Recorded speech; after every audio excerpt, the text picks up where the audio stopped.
Hello everyone, welcome back to my YouTube channel. So partial differential equation में आज का हमारा थर्ड लेक्चर है। इसमें हम इम्पोर्टेंट क्वेश्चन कवर कर रहे थे, सभी इम्पोर्टेंट टॉपिक्स के। तो पहले मैंने आपको जो हमारी प्रीवियस वीडियो थी वो हमारी थी वन डायमेंशनल वेव इक्वेशन। उस पर बेस्ड आपको मैंने थ्योरम और न्यूमेरिकल क्वेश्चन कराए हैं।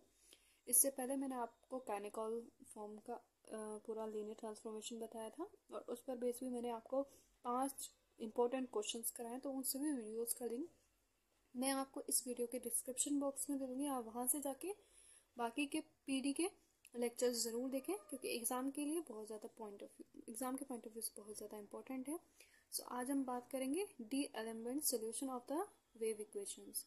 सो जनरल इक्वेशन है, ठीक है। तो बाय नेम आएगी तो आपको ये पूरा स्टेटमेंट के फॉर्म में लिखना पड़ेगा, ठीक है। और उसके बाद वैसे तो ये क्वेश्चन के फॉर्म में भी आ जाती है कि so that a general equation of wave equation. वो हमारे पास ये होगी c square del square five upon del x square is equal to del square five upon del t square. इस फाइव हमारे पास है function of x plus c t plus g x minus c t, ठीक है।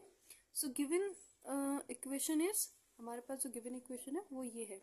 सो सी square को हम यहाँ पे राइट हैंड साइड के अपॉन में लिया है। सो हमने इस इक्वेशन को कुछ इस तरह से लिख दिया। So d square five upon del del square five upon del x square is equal to 1 upon c square del square five upon del t square considered as equation number first. Now you and we हमारे पास to independent variable है सच date x है हमारे you है हमारे पास, हमने consider कर लिया x plus c t and we हमारे पास एक्स माइनस सी टी, कुछ इस फॉर्म में, ठीक है। सो इसको हमने इक्वेशन नंबर सेकंड कंसीडर कर लिया। नाउ इक्वेशन नंबर फर्स्ट अब हम so now del five upon del x क्या होगा हमारे पास फॉर यू के फंक्शन में। तो हमने del five upon del x del u से मतलब डिवाइड और मल्टीप्लाई करा plus del phi del x एक बार डेल बी फिर डेल बी, ठीक है। अब हम डेल यू को एक्स के रिस्पेक्ट में पार्शियली डिफरेंशिएट करेंगे तो हमारे पास क्या आएगा 1।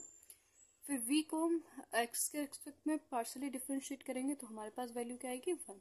वो वैल्यू हमने यहाँ रख दी, ये भी 1 हो गया, ये भी 1 हो गया। तो हमारे पास क्या बचा del five upon del x क्या हो गया del five upon del u plus del five upon del v. Now and del upon del x is equal to del u upon plus del upon del v. Next हम उस equation को कुछ इस तरह से भी लिख सकते हैं। हमने यहाँ से 5 कॉमन निकाल के उसको कैंसिल कर दिया तो del upon del x plus is equal to del u upon del v del upon del u plus del upon del v. Now अब इसको क्या करा हमने अगेन, तो हमारे पास ये del five upon del x आ गया। तो अब हम del square five upon del x और निकालना है हमें, तो उसको कैसे लिखेंगे। सो del square five upon del x square क्या हो जाता है del upon del x del five upon del x, ठीक है। Del five upon del x की वैल्यू क्या आई है हमारे पास ये, ठीक है। और डेल अपॉन डेल एक्स की जगह हम क्या लिख सकते हैं ये, ठीक है। सो सबसे पहले हमने फर्स्ट डेरिवेटिव निकाला, उसके बाद सेकंड ऑर्डर डेरिवेटिव निकालेंगे del five upon del x का, ठीक है। सो वैल्यू रखेंगे यहाँ पे del square five upon del x square, ये डेल अपॉन डेल एक्स की वैल्यू जो मैंने आपको बताई थी, फिर del five upon del x की वैल्यू, ठीक है। अंदर मल्टीप्लाई कर देंगे तो हमारे पास इक्वेशन नंबर थर्ड आ जाएगी। नाउ ऑल्सो अब हमें क्या निकालना है, क्वेश्चन में हमारे पास क्या कहा था कि जनरल सोल्यूशन निकालना है वेव इक्वेशन का। तो हमने ये तो फाइंड आउट कर लिया del square five upon del x square. अब हमें फाइंड करना है del square five upon del t square. So also del five upon del t क्या हो जाएगा del five upon del u upon del t, del five, ठीक है। यहाँ पे भी यू से हमने मल्टीप्लाई और डिवाइड किया plus del five upon del v upon del t. No del five upon del t is equal to, अब डेल यू को हमें किसके रिस्पेक्ट में पार्शियली डिफरेंशिएट करना है टी के, वी को हमें किसके पार्शियली डिफरेंशिएट करना है टी के। तो फ्रॉम इक्वेशन नंबर सेकंड यहाँ देखें, अब इसको हम टी के रिस्पेक्ट में पार्शियली डिफरेंशिएट करेंगे तो क्या मिलेगा सी, एक्स तो कांस्टेंट 0 हो जाएगा। इसको हम पार्शियली डिफरेंशिएट करेंगे टी के रेस्पेक्ट में क्या मिलेगा माइनस सी और एक्स तो 0 हो जाएगा, ठीक है। सो हमारे पास फ्रॉम इक्वेशन नंबर सेकंड यहाँ पे आ गया del five upon del t is equal to C del five upon del u minus C del five upon del v. Now हमने यहाँ से सी कॉमन निकाल लिया, 5 भी कॉमन निकाल लिया, तो हमारे पास क्या आ गया del upon del t is equal to C del upon del u minus del upon del v. Consider as equation number 4. Now del square phi upon del t square क्या हो जाएगा, del upon del t del phi upon del t. del upon del t ये आ गया, del phi upon del t की value यहाँ से आ गई. हमने वैल्यूज यहाँ पर रखेंगे. ठीक है, एक बार c यहाँ पे भी, c हमने यहाँ से भी कॉमन ले लिया, c स्क्वायर आ जाएगा, ये वैल्यू यहाँ पे आ जाएगी. इसको हम, इस पूरे को हम कुछ इस तरह से भी लिख सकते हैं. जैसे मैं c कॉमन निकालूंगी तो हमारे पास क्या बचेगा, del phi upon del u और minus del phi upon del v. ठीक है, अब ये वैल्यू हम यहाँ पे रख देंगे. जैसे ही मैंने यहाँ पे रखी तो हमें ये मिल गई और हमारे पास del phi upon del t स्क्वायर आ गया. नाउ इक्वेशन नंबर 5 आ गई. अब इक्वेशन नंबर फर्स्ट में हमें अपनी पुट करनी है value. So y equation number first with the third and 5. So equation number first क्या थी हमारे पास, ये. ठीक है, अब यहाँ पे del phi upon del x square की वैल्यू भी आ गई, del square phi upon del t square की वैल्यू भी आ गई. अब दोनों वैल्यू यहाँ पे रखेंगे. सो जैसे ही हमने वैल्यू रखी तो हमारे पास कुछ इस तरह की इक्वेशन बनेगी. ठीक है, हमने वैल्यू रखी, जो कैंसिल होगी टर्म वो मैंने यहाँ पे कैंसिल कर रखी है. हमें रिक्वायर्ड आंसर मिलेगा 4 del square phi upon del u del v is equal to 0. इसको हमने कंसीडर कर लिया equation number 6. So del square phi upon del u del v is equal to 0. Consider equation number 7.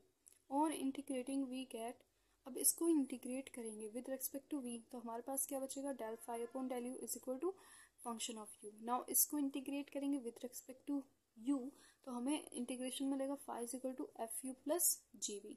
ठीक है, सो u और v हमने जो consider किए थे फंक्शन, वो हमने वैल्यू यहाँ लिख दी तो हमारा ये प्रूफ हो गया. ठीक है, हमें यही प्रूफ करना था. नाउ जब हमारे पास ये इक्वेशन दी थी तो हमारे पास ये हमारा प्रूफ हो गया. ठीक है, आई होप आपको ये अच्छे से समझ आया. अब हम बात करते हैं नेक्स्ट क्वेश्चन की.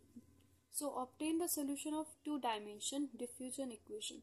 ठीक है, तो हमारे पास इक्वेशन दे रखी है del square phi del x square plus del square phi del y square is equal to 1/k del phi del t. Same process है. अब आपको यहाँ पे ध्यान देना है, हमने गिवन इक्वेशन को कंसीडर करेंगे. सबसे पहले equation number first. Now let the solution equation first is of the form. हमारे पास फाई का फंक्शन क्या है, एक्स वाई और t is equal to capital x of x, capital y of y, capital t of t, function of t. ठीक है, now put the value of theta in equation first.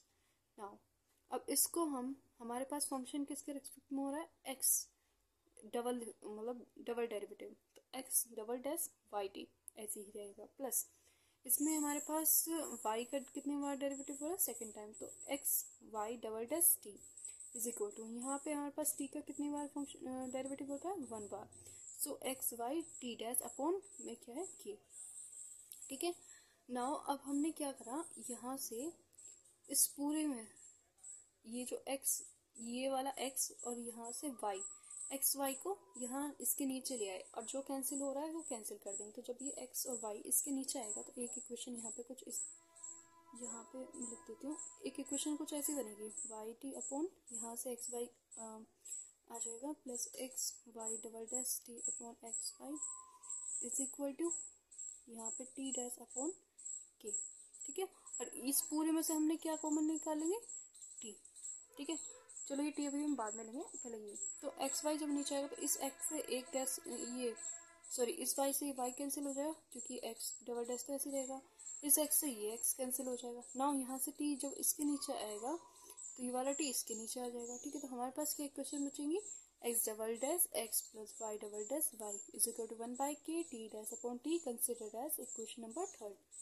Now, since x, y, t are the independent variable of equation third is true if each terms on each side is a constant such that, अब हम consider कर लेंगे एक constant term.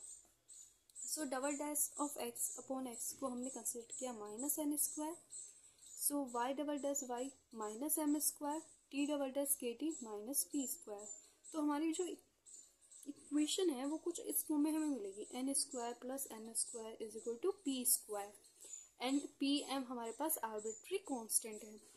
So the solution of theta as the property, so theta tends to 0 करेगा as the t tends to infinity. तो solution of equation number 4 is x n capital x n x an cos nx plus bn sin nx और ym y हमारे पास cm cos my plus theta dm n my tpt हमारे पास ep e raise to power minus k p square kt मिल जाएगा। ठीक है, hence the required solution of equation number first. अब हमारे पास एक्स वाई टी जो इक्वेशन नंबर फर्स्ट थी वहाँ पे हमने वैल्यू रख देंगे। सो हमें ये रिक्वायर्ड फंक्शन मिल जाएगा। ठीक है, सो मैंने अच्छे से डेरिवेशन आपको वन वेव डायमेंशन जो बताया था वहाँ से ही हमारी इक्वेशन आएंगे जो हमने यहाँ पे डायरेक्ट यूज़ करी है। सो उसकी फॉर्मूले से आपको यहाँ पे समझ में आ जाएगा। ठीक है, नाउ नेक्स्ट क्वेश्चन देखते हैं। नेक्स्ट क्वेश्चन हमारा और भी ईजी है। सो कैरेक्टरिस्टिक इक्वेशन निकालनी है इस डिफरेंशियल इक्वेशन की। ठीक है, so characteristic equation d square r minus x square t is equal to 0। Characteristics equation की मैं आपको यहाँ को एक अलग वीडियो बनाऊंगी क्योंकि मुझे आपको ये क्वेश्चन कराने से पहले इसके बारे में थोड़ा सा फॉर्मूला और ये सब चीज़ें बतानी है। सो अभी आप ये क्वेश्चन रहने दें, मैं आपको नेक्स्ट वीडियो में बात करेंगे हम characteristic equation of differential equation की। ठीक है, बाकी आज की वीडियो में सिर्फ D element solution of wave equation. I hope आपको मेरी वीडियो अच्छी लगे तो प्लीज़ चैनल को लाइक करें, शेयर करें एंड सब्सक्राइब करें। मिलते हैं नेक्स्ट वीडियो में। Thank you for watching.